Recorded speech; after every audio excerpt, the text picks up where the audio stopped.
Hi, I'm Kim Black. Thank you for letting me present Getting All Your Ducks in a Row today. Um, this program is about all of the non-writing things that go into writing a book and getting it published.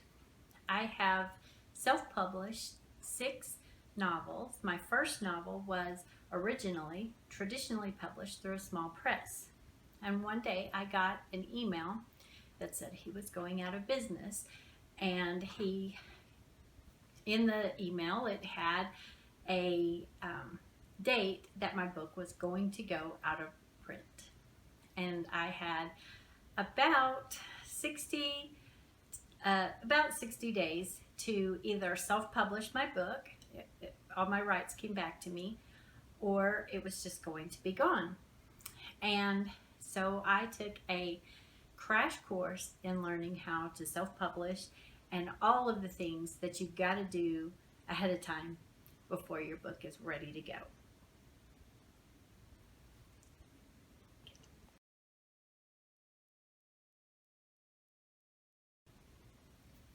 When I first started publishing, when I first started writing, intending to publish, I thought there were 3 steps to success. You write your novel, you publish your novel, and you enjoy overnight success. But we all know that that is not how that happens. Over my desk, I have a magnet that has a cute little saying that says, "Proceed as if success is inevitable." But that takes a lot of preparation. So I like to say that we need to prepare as if success is inevitable. And how do you start? Once you've got your story, you've got it ready, you think you're ready to go, where do you start and how do you start your marketing? Well, you need to start now.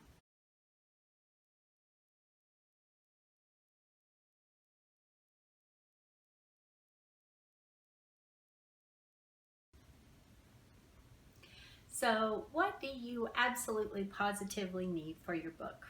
You need to be ready for publication. You need to be ready for marketing. You need to be ready for promotion. All of these will help your book be successful. For publication, and I know there's a whole lot more that goes into it, but for publication, you need cover art. Let me back up just a minute. Before you publish your book, you need a quality product. So you need to make sure, beyond any question, that your book is high quality.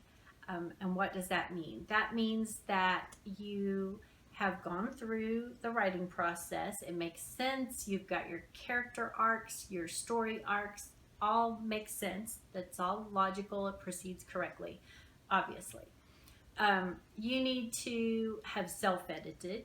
And when I self-edit, I run through different stages. I go through just for basic grammar, go through to make sure that things are logical.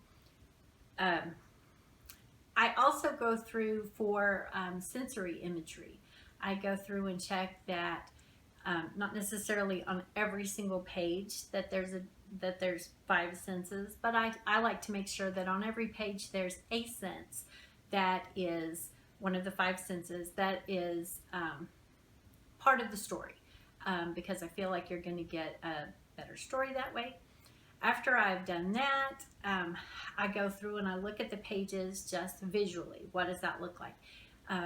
Does each page have enough white matter? That's just white space that is a little easier on the eyes, just because you've got shorter paragraphs.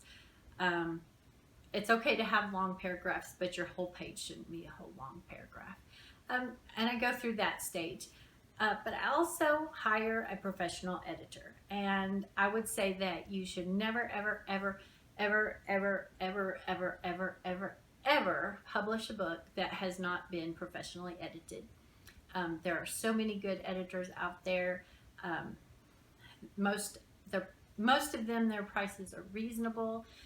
In this area, there's a few that are that are higher. There's a few that are very reasonable. They're reasonable people, editors within your own group. So I would ask around, connect with people, see who's the best fit for you, who you can afford, but you should never ever go take your book and put it out there if it's not the very best it could be. Also, that goes for formatting. You want to hire formatter or use a professional software or program that helps to format your book to the requirements of however you're publishing. If you're using Amazon, you can use Kindle Create, and it's a good formatter. If you have a MacBook, Vellum, I've heard, is a very good program. It does all the work for you. There's so much out there. Look and see what's best for you. And then for cover art, I think that it's very important to have professional cover done for you. But there's another thing that you're going to need with cover art. You're going to need some marketing graphics that go with your cover. And that I'll cover that in a little bit too. But once you've got this all ready, you're going to need to do a little bit more writing. For publication, before you're truly ready to get published, you need some book descriptions. You need a long book description, long story description, and you need a short story description. The short one needs to be almost like an elevator pitch. The long one can be as long as you want, 1 or 2 pages, but obviously you don't want to give away the ending because you're going to be using this in several different formats for your marketing. Your short one, maybe even have a few versions of your short one that you can use as a blurb for the back cover, one that you can tweet. You're going to need a lot of different descriptions. Elevator pitch, just a sentence or 2. Be ready with that. You're going to need a professional headshot, and I would recommend probably getting 2 or 3 headshots that are similar that you can use in your marketing. You're going to need to brand yourself, your name, because while a lot of people will do tweets or hashtags with the title of their book, you also have to brand not only your book, but you also have to brand yourself. So you probably want to look into a color scheme for things that you wear, things that are going to be in your headshots, things that you're going to wear while you're making videos, things that you're going to wear while you are presenting programs, and color schemes for your website. Make it all cohesive. It doesn't necessarily all have to be exactly the same, but you want to make sure that your brand, whatever that may be for you, is consistent throughout wherever you are. So your Instagram feed, your Twitter feed, your social media, which we'll all talk about that in a little bit. All of those things need to be cohesive, and it doesn't have to be all the same. Not everything has to match exactly. But if someone's looking for you and they're looking under your name, like if someone looks for Kim Black, I want them to recognize a picture on my website, on my Twitter feed, on my Instagram feed, so that they know that they have found me. Also, another thing that you're going to need your ISBNs. ISBNs, you can get a free one from from Amazon. Sorry, you can get a free one from Amazon. You can also pay, I think it's like $10 and get one from Amazon too, and that kind of lets you have a little bit more flexibility. Or you can go to Bowker or myidentifiers.com and buy your ISBNs from there. And you've got to remember that you're going to need one for each edition or type of publication that you have. You'll want an ISBN for your audiobook, an ISBN for your Kindle, an ISBN for your hardback, an ISBN for your paperback, an ISBN for if you do one in large print, or if you do a special edition that maybe has something special at the back. I've seen books that have author's commentary at the back, or a special, anniversary edition. For every single edition of your story that you publish, you're going to need a separate ISBN. I do recommend, if you're going to get them through Bowker, about 2 or 3 times a year they put them on sale. You can buy 100 for like $300. It's such a good deal when you, rather than $79.99 each. And that, you think, well, I'm not going to write 100 books, but if you have 5 per title, that's only 20 books, and they're non-transferable, so you can't share them with people. But that also gives you your own personal imprint. If you want, you can, like my imprint is Steeple Dog Productions, and so it lets me put my own logo on there. It's just a little more flexibility. So you're going to need ISBNs before you start. Another thing that you're going to need is your own bio or about me. You're going to want a bio for your Amazon page. All of your social media is going to want a little bio. It can be 1 sentence, it can be 3, 4, but you're going to need to have your bio ready. You're going to need to have your about the author or about me page ready on your website. Make sure it's got your contact information, because you want to be contacted by book clubs and all sorts of things like that. So make sure you've got those, and I've got a handout for how to write a really great bio and an about me page, and that's available later. I'll tell you how to get that. And if you want to do a Library of Congress registration, this is important. You have to do that before your book is published. So if you want to have that available, you have to go to, it's like libraryofcongress.gov or something like that. But I think I've got that information available too. So you're going to want to do that. You have all of these things ready before you publish, before you even start setting things up on Amazon or whatever format you're going to use.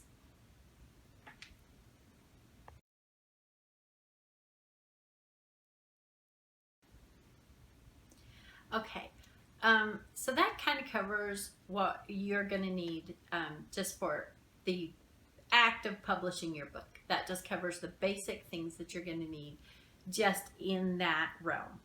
So as far as marketing goes, you've got, I mentioned before, you've got your branding. So some things that you're going to want to look into. You're going to want to develop your brand, and that's just, if you're a country girl, or if you are a businessman who writes poetry, if you are, whatever it is that you do, make the visuals for your brand, and that just means your color scheme, your signature style. All of that needs to go together, needs to be cohesive. So you might look, take an evening, take some time with friends and brainstorm. What is your style? Are you uptown? Are you down to earth? Whatever it is, are you a book nerd? Whatever it is, just make sure that your visuals on your website and your social platforms, that all matches and is all cohesive. If you have a website, which I recommend doing if you can, you want to make your website your name or as close to your name as you can. My website is KimBlackInk.com, and it's INK. There's already a KimBlack.com, and she's the cutest little Christian singer that you've ever seen, and she's had her website for years and years and years, and she's never going to give it up. So I am KimBlackInk.com. If you can do a .com, that's the very best. Even over, I have KimBlackBooks.com, and I have kimblack.net, but most people will find me as kimblackinc.com on all of my big social platforms. I'm sorry, I just had to twitch my nose. On all my social platforms, like Instagram, Twitter, and Pinterest, I'm Kim Black Inc. So that's an easy way to reinforce that. It's just, you just want to keep as much of it the same as you can, just so that when people see it, they recognize. You want people to recognize your name. That's just the easiest way to explain it. You know, we're from Texas, so everything's a Coke. Even things that aren't Coke are Coke. So it's just, you just want people to recognize your name. That's just the easiest way to explain branding. And when people see your colors, you want people to think of you. On my website, I've got leopard print as my background, as one of my background pictures. And most people that know me very well know that if I can fit leopard print somewhere into my outfit, even if it's my shoes or my earrings, or my phone case, I'll have that. So it's something to help people recognize you. You are also going to want to, for marketing's sake, you're going to want to have some beta and ARC readers. Beta are just the people who are willing to read and comment on your book before it's ready for publication. So this is something that you really already should have done. But once you've got your book ready, it's kind of in its rough draft format of publication. Like it's published, but there's, you just want to make sure that everything looks right. Then you get your advanced reader copies, which is an ARC for your readers. And you send those out and you get your feedback from them. You get them ready to love it and leave reviews and talk you up. And that can also be, once you've got a Facebook page, you want to have, your ground crew, your posse, whatever it is that you want to call them. They are your go-to team. Okay, so your street team, I think, is a lot of them call them. But on your social platforms, you want to be, there's a whole lot of things that you want to be doing before your book is even ready to publish. Like, I'm in the process of writing a mystery right now. I have got chapter 1 up on my website to where you can go and read chapter 1 right now as it is. And on Twitter and on Facebook and on Instagram, my puppy is walking back and forth just to let y'all know what I'm looking at. He's trying to make sure everything's okay. So on Twitter and Facebook and Instagram, sometimes I put up pictures of my inspiration or photos of the places that are going to be in my novel. Just ways to pique people's interest. You don't have to always talk about your book, about selling your book. Be sure to mention things like if you've won awards, if it's your book birthday, if you're doing something special with your book, go ahead and mention that. But you also want to get your platform together, just talking about your everyday thing, everyday things in your life. I've seen a lot of writers who are doing their day-to-day thing dealing with quarantine situation and how many words they're getting done. I've seen a lot of writers who are, showing their beards that they're growing during quarantine. Just something fun to get people interested and stay in front of people's, keep your name out there. Also, you want to start working on, with your beta and ARC readers or with other people that you know in the writing community, talk to them and get them copies of your book ahead of time, or chapters, or whatever you can to get advanced reviews. Now, you can't always put advanced Amazon has changed some things. If you're going strictly through Amazon, they've changed some things, and you can't put reviews up ahead of time before publication. But you want to get as many reviews out there, and you can, if you get someone to endorse you, if you get a New York Times bestseller or a USA Today bestseller author who can read your book and say something wonderful about it, you can start tweeting out ahead of your publication. You can start with your Facebook, and you can ask your street team or your posse or whoever your Facebook club is. You can ask them to share, to retweet. You can ask them to share on Facebook. You can ask them to mention you on Instagram. All of those things are a great way to get marketing, to get word of mouth out there before your book is actually released. Another thing that you want to do, especially if you have a website, is get together a media kit. And I've got a checklist of things that you're going to need for your media kit. It kind of embodies all the things that we've already talked about: your bio, your book cover, a little long version and short version of your book as far as descriptions go.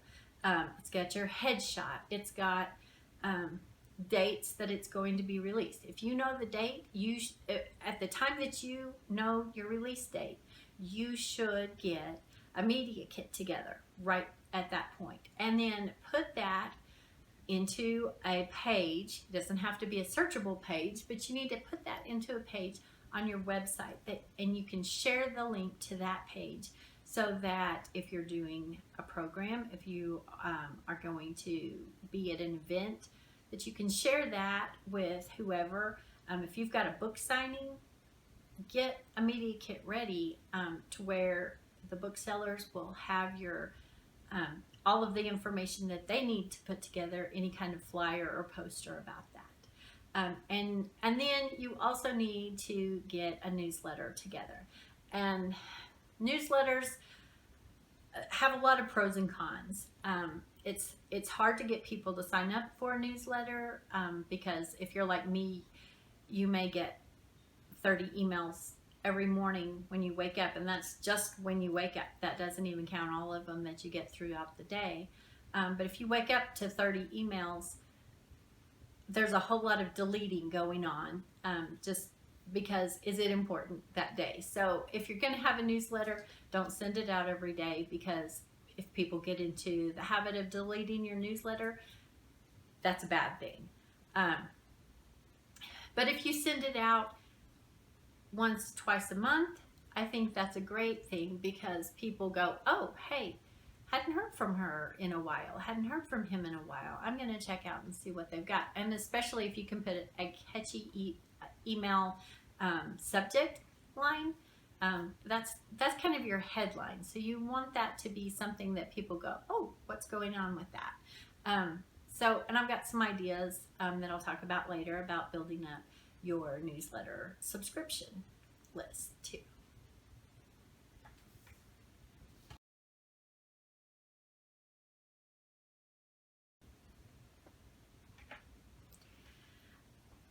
Another thing that we need to look at, besides your just for publication and just for your marketing, of course, everything is marketing.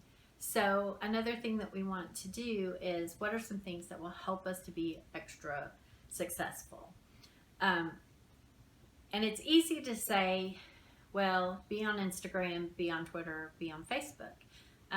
That's all easy enough, but if you're like me, there's 30 days in a month, and I can think of maybe 5 interesting things in a month that anybody would care to read about. That's why visuals are super important for your for your marketing on social media. You want to have auxiliary graphics that you can use for anything that can go across platforms. there are so many different websites and so many different programs that you can use that will help you create graphics that, you know, you can only do so many selfies and people go, oh yeah, that's her, you know, that's him, there he is. And you can show yourself at your desk, you can show yourself in front of wonderful books, you can show yourself behind a pile of books or in front of, you know, behind an open book, and that's all wonderful. But you want to have some things that will really catch people's eye. You know, everybody does want to see what you're doing on a day-to-day basis. And you want to make your social media posts in like an 80%, 20%, 80%, you know, day-to-day stuff, and 20% marketing your book, because it's all marketing if you do it right. It's all marketing. So your 20% are the things that you're using to specifically talk about or sell your book. The 80%, you know, on Pinterest or on Instagram, a lot of times you'll find a 30 days of post prompts or things like that. Use those because they are super fantastic when you wake up and you just cannot think of, you know, what in the world personal stuff would I post today. You know, who would be interested in what I had for dinner? Maybe nobody. But if you're learning a new recipe and it's, you know, turns out well, or maybe it turns out terrible, and that's okay too, because you might, I've had a lot more feedback, if you want to call it feedback.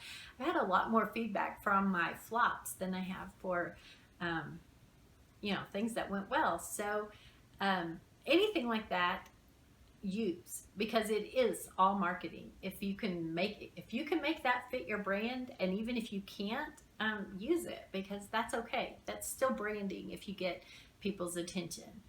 But on the 20% that are your book posts, you want them to be beautiful. You want them to be high quality, because you want people to see that you can produce a high quality, you know, thing, a high quality product. So you want your auxiliary graphics to be fantastic. So when I say auxiliary graphics, I've got, I'm on a particular website called allauthor.com, and it's great. I've got it in my list, and it's a free thing to join if you want one of your books to be featured, or if you want multiple books to be featured. You can pay an extra fee, and they will tweet for you. They will just tweet about your book, and it's from their tweet, not yours. So it's not like you're killing all the people that already know you with a dozen tweets a day. They kind of get your name out there. But they also produce these incredible graphics, and they do banners, they do Pinterest or Instagram graphics, and you just, basically they've got cute little backgrounds, and you just pop your book cover into it, and you can do 2 or 3 book covers at a time. I think there's a couple of the little things that generate up to 6 books at a time. And so you can, you know, use anything like that you can. There's a website called Canva, CANVA.com, that will help you generate graphics that are using your own pictures if you want, or some of theirs. They've got templates galore, but they automatically, you choose whether it's going on Pinterest or Instagram or Facebook or Twitter, and it will automatically format it to the right pixels, the right sizing, everything. Canva is free. They've got some paid services too, but you can use it for free. It's a great website. It's a great tool. And I really encourage you to use whatever graphics you have. If you can get graphics that are, you know, from your book cover, but you want to turn it into a t-shirt. Ask your artist if they can provide you with not only the book cover, but maybe the Photoshop layers, so that you can use the layers to do something, screen printing or whatever that you might need to do a t-shirt or to do a book bag, or, you know, some other things. You can use Vistaprint to create bookmarks, postcards, business cards, all of these things that you can use that will have your cover on it. And I said Vistaprint, you can get stickers from Moo. It's moo.com, I think is what it is. But they have stickers. They have basically anything that will hold an image. You know, put your book cover on it, or put an excerpt, a saying, any kind of graphic. Like, one thing that I like to do is take an excerpt from one of my stories, just a sentence or two, maybe a paragraph. And because some of my books take place in really wonderful settings, beautiful, beautiful settings, put a picture of that place. You can go to Pexels.com, or I've got a whole list of Pixabay and all of those that have free stock photos. And if you can find one of the setting for your book, put that as the background, and then put your excerpt on top of that. Turn it into a beautiful something that you can tweet or that you can Instagram. Especially a beautiful setting that always works well for Instagram. Create your bookmarks, postcards, all of those things that will help keep that branding, consistent, everything that you need. And then when you've got your team excited, you set up a time, get a book signing ready, get a launch party for your book release,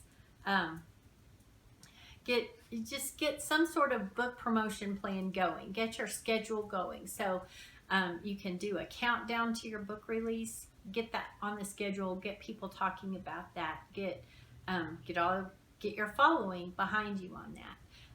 Another thing that you can do to help your book be successful is enter some contests. And I'm not talking about entering every contest, that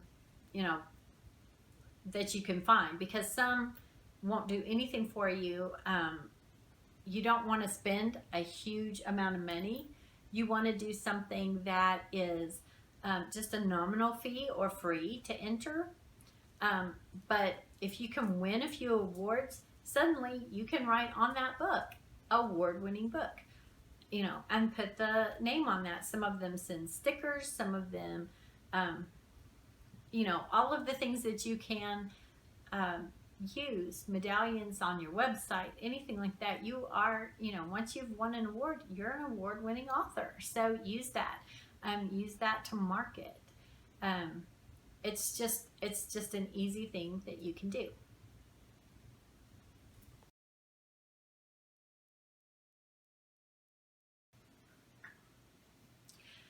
So let's talk about some other ideas for engaging an audience, because obviously before your book is ready, that's when you can start just really getting the word out there and getting the excitement out there.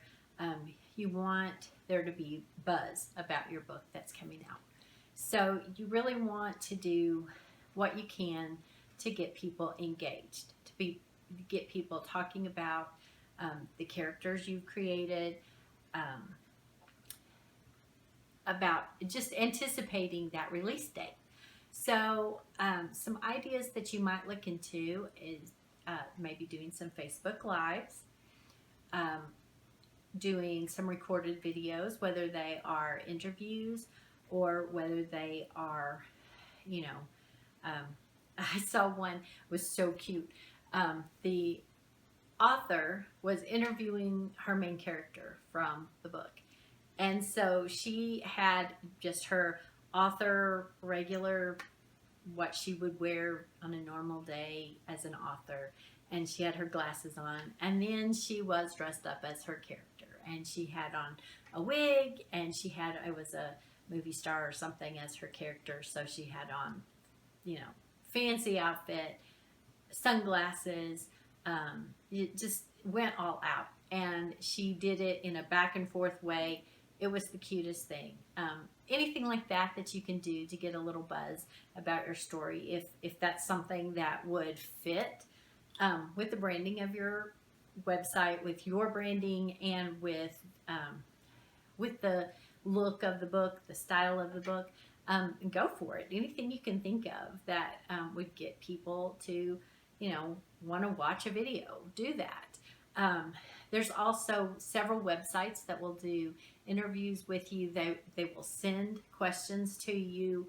You basically fill it out, and then they're usually book bloggers that will interview you that way.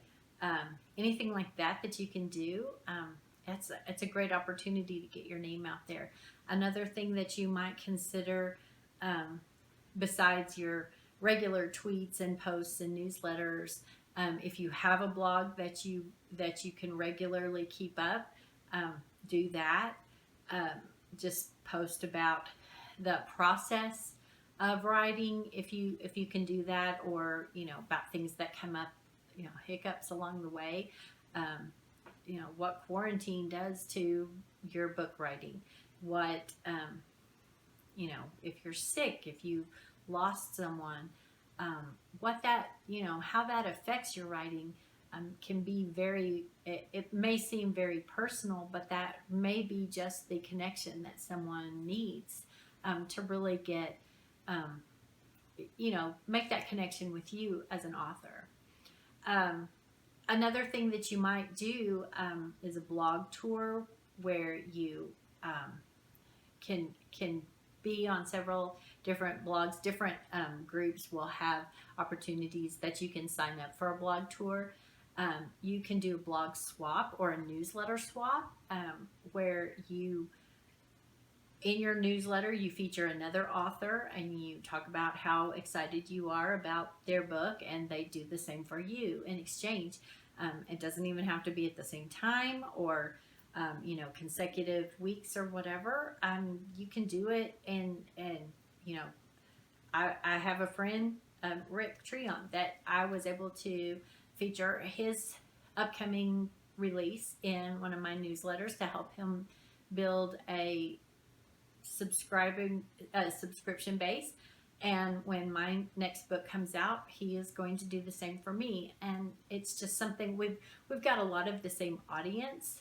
And so that's important, I think. So find someone who would have approximately the same audience as you. But that's a really great way to get engagement on your Facebook page, on your website, on any of your social platforms. Mention other authors. Mention books that you're reading right now and what you like about them. Not necessarily what you hate about them, but right now I'm listening to A Connecticut Yankee in King Arthur's Court by Mark Twain. I had never read that before. I'd seen the movie, and the book is not like the movie at all, except for the connections of a man from Connecticut is in King Arthur's Court. That's about the whole gist of it. There's really not much else. But I'm listening to it on Audible, and Nick Offerman is the narrator. He does a really great job of capturing Mark Twain's voice and style, and I'm enjoying it that way. It's just very different than what I expected. Things like that, people might be interested in. They might want to read what you're reading. They might want to listen to the songs that you're listening to. Put that out there. There's just a myriad of ways that you can get engagement. One thing that you can do on your author page on Facebook, if you don't have one, you should. Whether you've got a book or not, go ahead and get that ready, because that is how you build up your street team. So on your author page, Talk about if there's food in your book, talk about that. If there's music, talk about that. Talk about what you listen to as you write. But also make sure that you're asking your audience questions.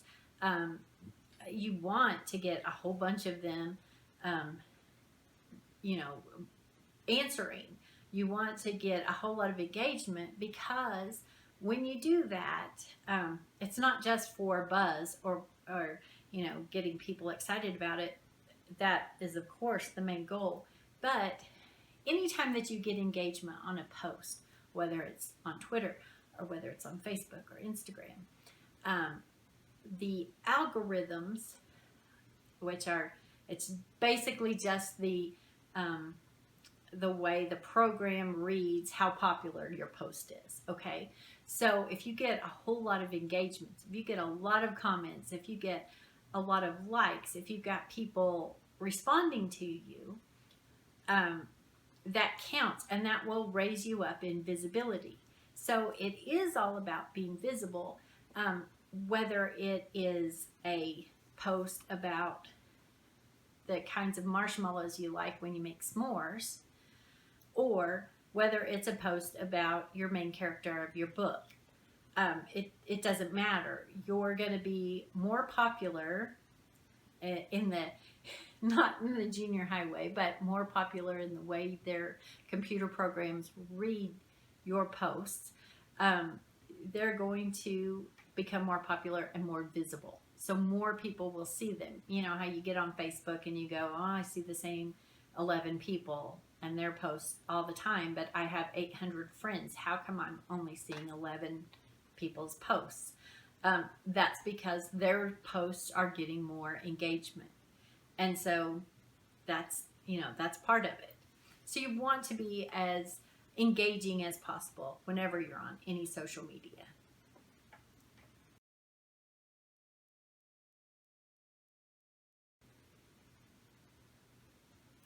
Okay, so now let's talk about some extras that you can do. What we've covered already, just the basics, and even though we've talked about social platforms, you don't necessarily have to be on every platform. Pick a platform that works for you. If you've got more of a Twitter personality that you're writing, one or two real quick sentences, in the morning and one or two in the afternoon, one or two before you go to bed, that's more of a Twitter personality. You're ready to just do little snippets about this or that, that's okay. If you are a really visual person, you might want to look at Instagram. And right now, Instagram is huge. So I would really encourage you to be on Instagram if it's something you can do. And you can you can connect your Instagram with your Facebook and your Twitter page. I think all of them, with just a couple of buttons that you press. And so, if you do something that's visual, I would encourage you to do Instagram. Even though it connects to Twitter, I don't think it actually puts the picture on Twitter, but it does on Facebook.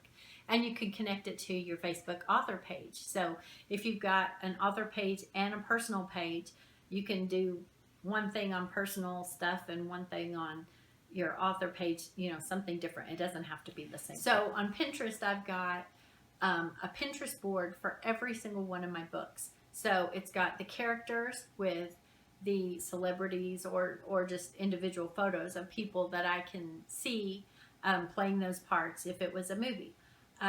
For places in the settings of the books, I've got photographs or things that are, the hotel room, the places that they eat, the restaurants, the museums they go to, the streets they're walking on, anything like that I can put in there. I've got pictures of that. If they have particular kinds of food, I've got either the restaurants or the the recipes, how to make that, things that they wear, especially on Little Black Dress. I've got pictures of my characters. I've got pictures of what they wear, because fashion is a big part of that. So, in that book, there's runway models, and there's, you know, there's everything. So, and the dress itself is actually a character in the book. So I've got all sorts of information about the fashion that each of the characters wears. I've got the places that they go to, the the Paris Fashion Street, the, you know, all of the places, the restaurants and the pubs and all of those things that they're going to be at, so that people can get a visual and they're like, you know, they're more involved. For those that really care, I've got a bunch of the tech information, the high tech computer stuff, the research that I did on the different kinds of software that they would need, the different kinds of programs, the different kinds of surveillance equipment, the weapons that they carry. Each of my characters carries a different sidearm, and so, you know, I wanted to include that so that I could remember the details. It helps me to be able to look up information very quickly at my fingertips, so that I'm not spending an afternoon Googling, you know, okay, so does a Springfield magazine hold 10 bullets or 11 bullets or 12, or, you know, for this model pistol, I need to know to where I can look it up very quickly. So that helps me, but I also have a lot of followers on those book boards that, you know, people can post about. And the book I'm working on right now, the character the character watches Steve Harvey talk show, and so right now my most engaging post that I have is a repost of Steve Harvey, and it's getting a lot of traction on Pinterest right now. So I would encourage you, find your platform that works for you, that engages the most people, you know, that you can find friends on that way. And it's a great way to do that. But that is, you know, whatever you do, pick one and stick with that, and that's your basic go-to. Okay, so now let's talk about some extra things that you can do to put together. If you've got a bigger budget, if you've got a little extra time, sometimes you're waiting for one thing or another. Someone's going to give you an endorsement, you know, something. So you've got a little extra time to build up anticipation. So some other things that you can do if you want to, if you've got the resources and the interest to do it, you might do a book trailer. My last book that I did, it's got a book trailer on it. It uses auxiliary graphics that I have the rights to. It's got music. Another thing that you might look into doing, if your book involves music, you might create some original music. I have, in my latest one, Shooting Stars Traveling Circus, I did a book trailer. I included music. My character sings in the book, which is why I cannot read the audible, because I can't sing. It's bad. So, but one of my characters plays a sitar, and another character sings. And one of the the first big break that the main character has is she sings Amazing Grace to a crowd of people. And so I had my son do a version of Amazing Grace being played on a sitar. It's a synthesized sitar, but it came out really beautifully. And so I have 90 seconds of that. That is my background to the book trailer. And the book trailer really just includes some covers, some graphics.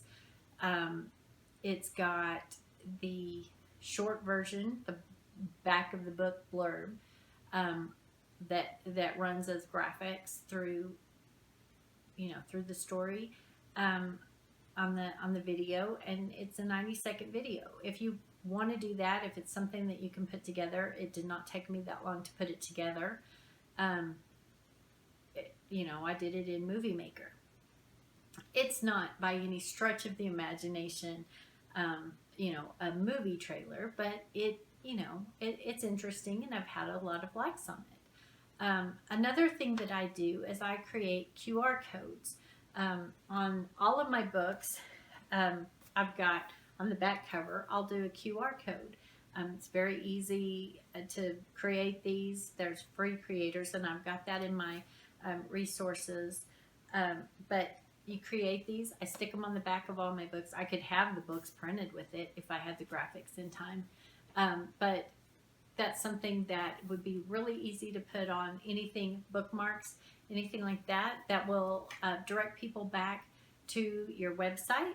And it just makes it just one more place for them to find. The cost of these is basically the cost of the stickers and the ink for printing it out.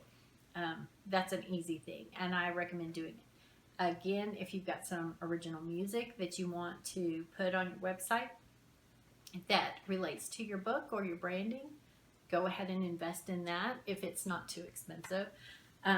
Also, maybe do some short stories that you can offer as freebies on your website, or through Facebook, or through one of the social platforms. And the short stories can be, all of your main characters sitting around a table, like a blooper reel or something like that. Just something that they can, they're sitting around the table after the mission is accomplished. They've done their everything.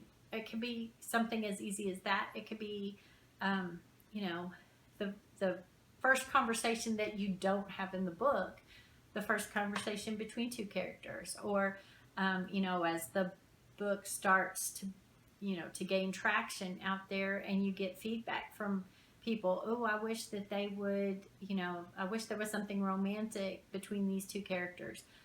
Maybe you can put that. Maybe you can have a romantic scene that you can offer as a freebie for, as a something a little extra as a thank you for your street team, as a thank you for subscribing to a newsletter. Anything like that you can do to build up your newsletter and build up anticipation for whatever's next. And also you can do some swag if you want to. I got a little bit of swag for Little Black Dress. I got some t-shirts put together that I was able to give away at my book launch, or to offer at my book launch. And I've had some things, book bags and things like that I could do. It's real, don't spend a fortune on it, because you don't want to, 5 years down the road have a box of 300 pins that you never gave away. So, consider your budget. Consider, what's going to be useful for when. Postcards and bookmarks are always good. That's always a good investment. They're not expensive in the first place. They're nice giveaways. Anything like that that you can do. But freebies can be offered on your website. You can set up your MailChimp or Constant Contact, your emails to where when someone subscribes to your newsletter, it will automatically send them a thank you email that includes freebies. You can do that, and it just takes a little time to figure it out, but it's not difficult. They pretty much walk you through stuff like that. And like on mine, I just have an automatic email that goes out with freebies that will direct them back to a page on my website that has the freebies listed, and they can pick the freebies that they want. But that page is not searchable. You can't look it up. That's only for people who subscribe. So, and that's one thing I'll tell you about at the end. We'll cover that too. But a little bit of swag is okay.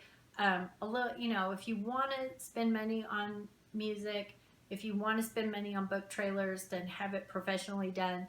QR code stickers are just such a nominal fee. I would really recommend doing that. I would really recommend having a short story, a free scene, behind the scenes, anything like that available through your website for subscribers. That it's just a great way to build up subscription, a great way to keep people coming back to your website to see what you've got. So I would recommend doing a little something extra to promote, and even if it's just for your book launch, which I'll go over a few other tips for your book launch in just a little bit.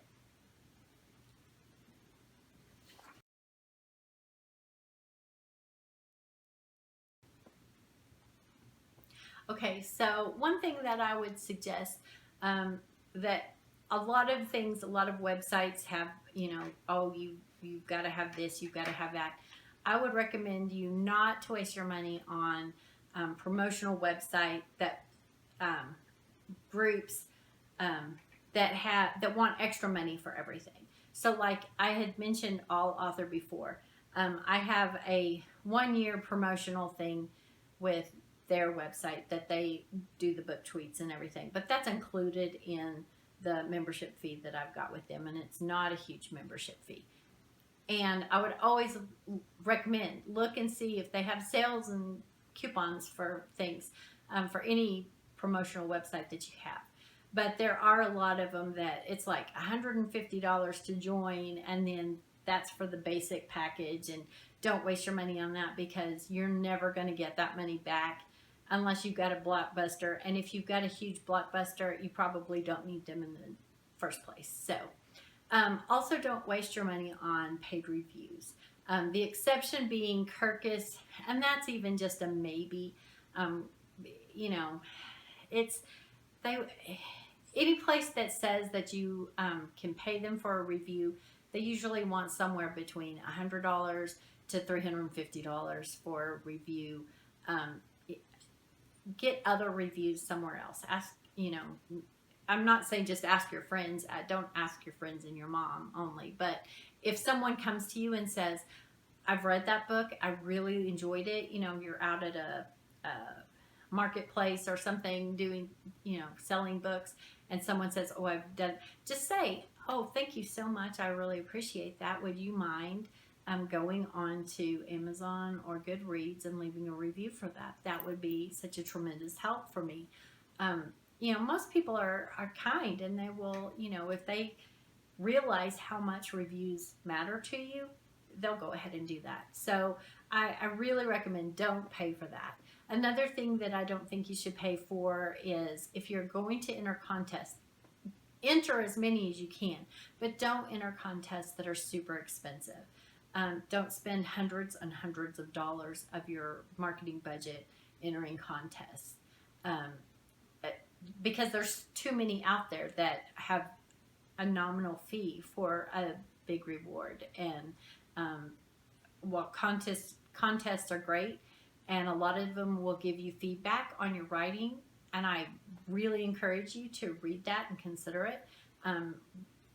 Spending a fortune on a contest that isn't going to offer you feedback, that's a waste of your time. And just don't do it. It's not. There's way better places to spend that marketing budget.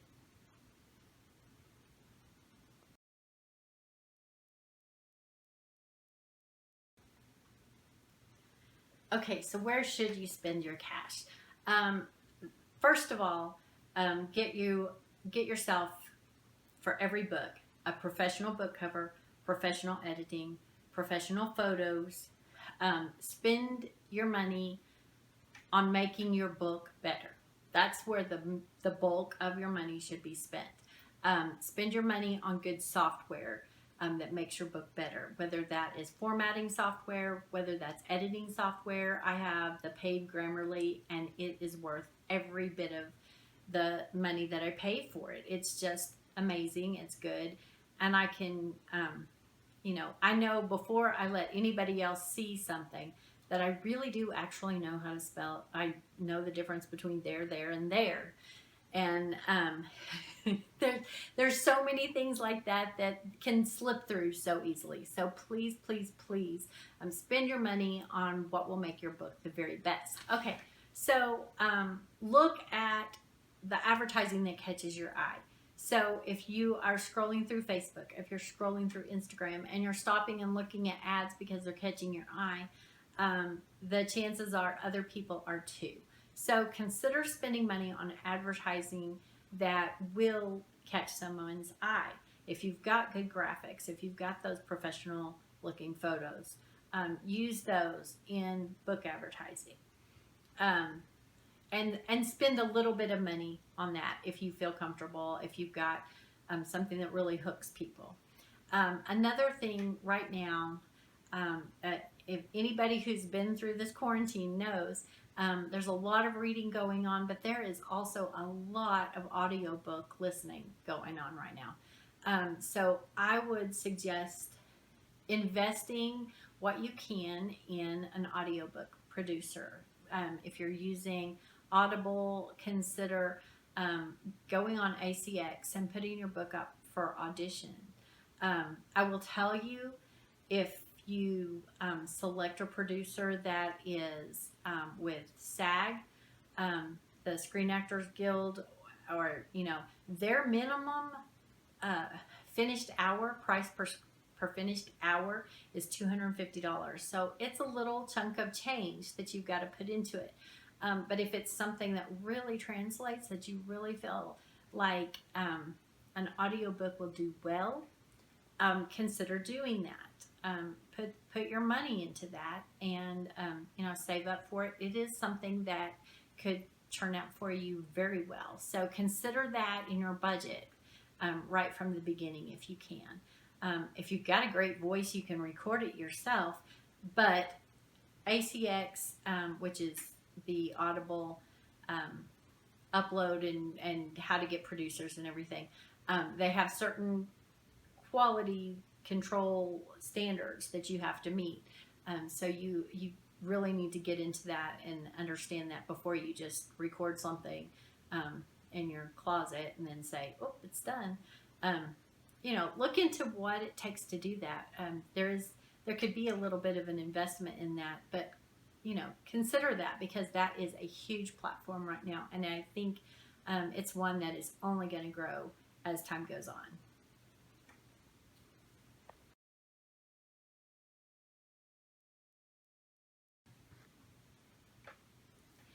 So, besides your writing and your marketing time, you've got those hours between midnight and 4 a.m. that you just don't know what to do. But and sometimes that's how it feels, is like you're just spread too thin. But one thing that you do need to remember when you are in between a book, or while you're waiting for your editing to come back, and there's a lot of things that you need to do with your non-writing time, besides tweeting and posting and taking crazy pictures and things like that. You do need to build relationships in your community, research new ways to market. There's always new platforms coming up. There's always new technology. Facebook created Facebook groups that replace different things. With so many things going virtual, there are tons of ideas that you can do, they're springing up all the time. Do Zoom book club meetings. There's all sorts of things that you can do to make connections in your community. Research new ways to market. One thing that you can do too, when you've got a whole bunch of your marketing stuff kind of all in a box or a folder, or however you have it organized, schedule posts. Schedule several posts up, a month ahead, so that you're not having to spend hours and hours every single day doing that marketing. Do it all at once, and do it where you schedule it. If you've got an author page, or pages like that are more of like a business page. They will let you schedule pages, schedule posts and things ahead of time. And that's really great. Get your graphics ready. Any graphic that you have on your website, you should be pinning that on Pinterest. You should be taking those graphics and sharing them on Instagram. Always make sure that you're doing that. You can still do it in the 80-20. Take a picture of your breakfast, take a picture of the new pen that you got that's so super cool. Well, I can show you some really cool pens I've gotten at my desk.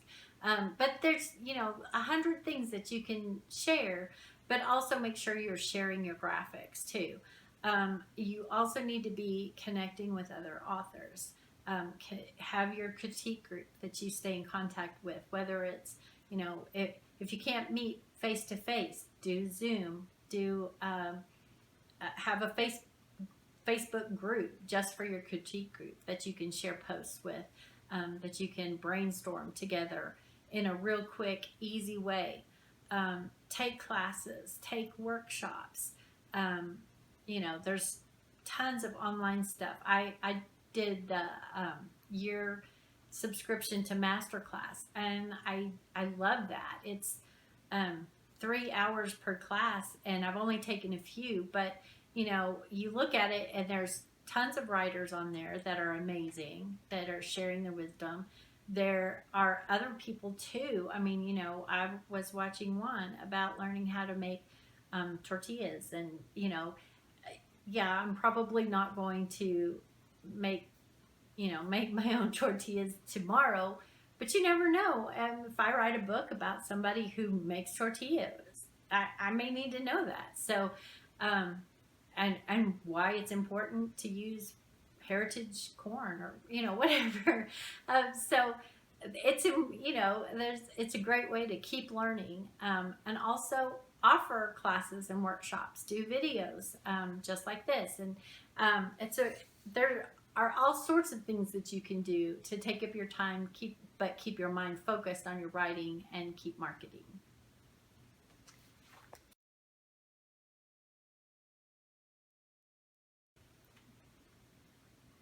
Okay, so I want to show you some stuff that because we're doing this virtually and not in person. I do have some handouts. I actually have the slides that I have a PDF of the slides, so you guys can. I have that available for you free. I also have some handouts. I've got one that says "Getting All Your Ducks in a Row: What to Do First," and it talks about the different steps to marketing. It's a great thing. I've got a media kit checklist that includes your headline, your accolades, your excerpt, your shareable links, your bio, your availability, your social platforms, and your graphics that you can put all together on your website and have those available anytime you have an event coming up, like a book launch or anything like that. I've got a really fun how to write a ducky, write a truly ducky bio. And it gives you, I even have a fill in the blank thing if you want it. It's really cute. But it also tells you how to make a great bio. Make sure that you've got your contact information available for everybody. How to take a great headshot.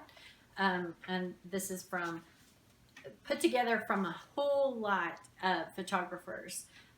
Some different tips. I've kind of gathered them all up in one tip sheet, so that's a fun thing for headshots, for your graphics.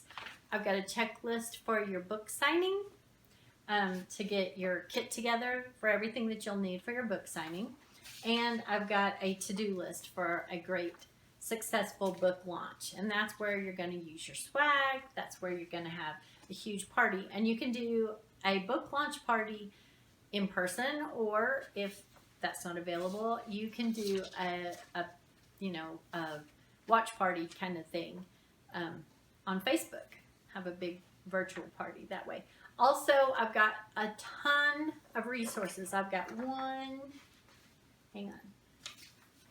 I've got all these links that are available of resources, of where to get your ISBNs, where to register your books for the Library of Congress, where to sign up, where to put together your all author or your Amazon author page, your Goodreads author page, all of these. And then we've got everything from great places to get free stock photos, everything. So all of these things are available. And to get it, all you need to do is sign up for my newsletter, and you will get an automatic email afterward that will link you to a page on my website that's got the freebies on there. I also have a free short story if you want to read that. And that's available. You'll be able to get that too. But all you need to do is sign up for, subscribe to my newsletter. And to do that, you will just go to kimblackinc.com. And there's a little envelope to the side. And there's also a tab on the top menu that says subscribe. I hope you all do. If you have already subscribed to me, you might want to just drop me an email, and I've got a contact me on my About Me page. I probably have a contact me on every page, but anything like that, if you will email me, I'll make sure you get that link to the freebie page, and I will get that for you. You can pick the resources, or you can pick the slideshow, or both, or the short story, or all three. But I would appreciate if you'll sign up for my newsletter, and I can't stop you from unsubscribing 2 days later after you get the freebies, but I hope that you won't. I've got some fun things coming up.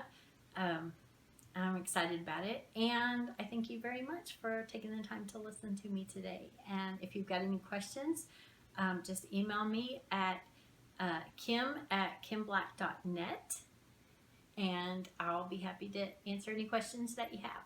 Thanks so much.